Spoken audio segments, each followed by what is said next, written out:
Kamusta mga kahistorya?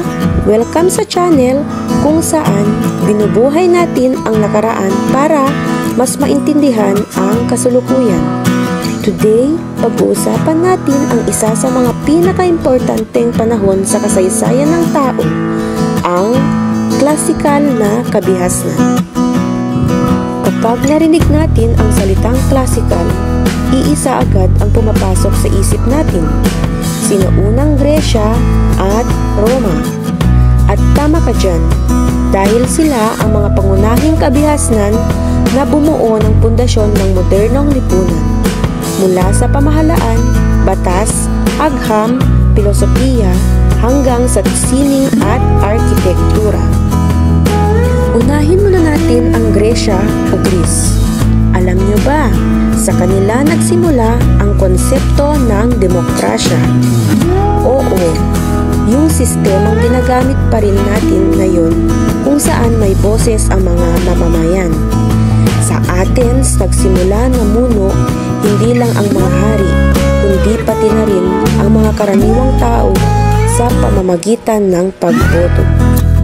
At kung usapang talino, abay, hindi magpapahuli ang mga Griego, sina Socrates, Plato at Aristotle, ang ilan sa mga pinakakikilalang pilosopo sa buong mundo.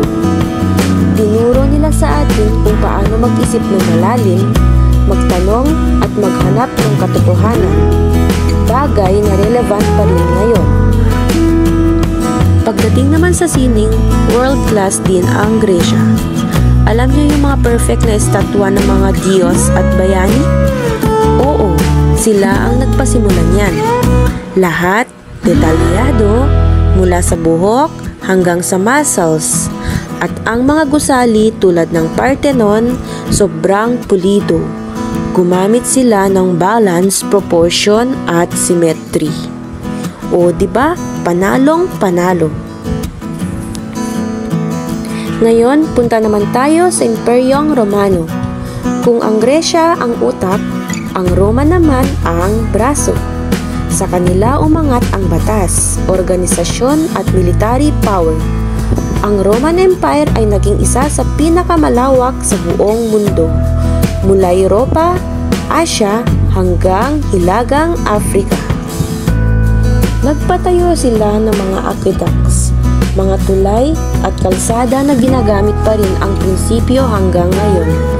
At ang pinakaimportanteng ambag nila, ang Roman Law, isang sistemang legal na naging basehan ng maraming batas sa buong mundo.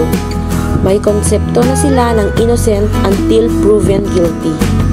Imagine, ganun na sila ka-advance.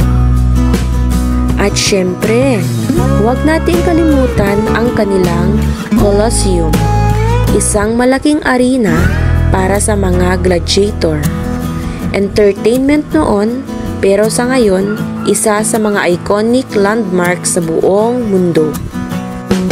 Kaya kung iisipin natin, ang klasikal na kabihasnan ay hindi lang bahagi ng nakaraan. Ito ay patuloy na humuhubog sa kasalukuyan. Ang ideyang nagsimula, libo-libong taon na ang nakalipas ay buhay pa rin hanggang ngayon.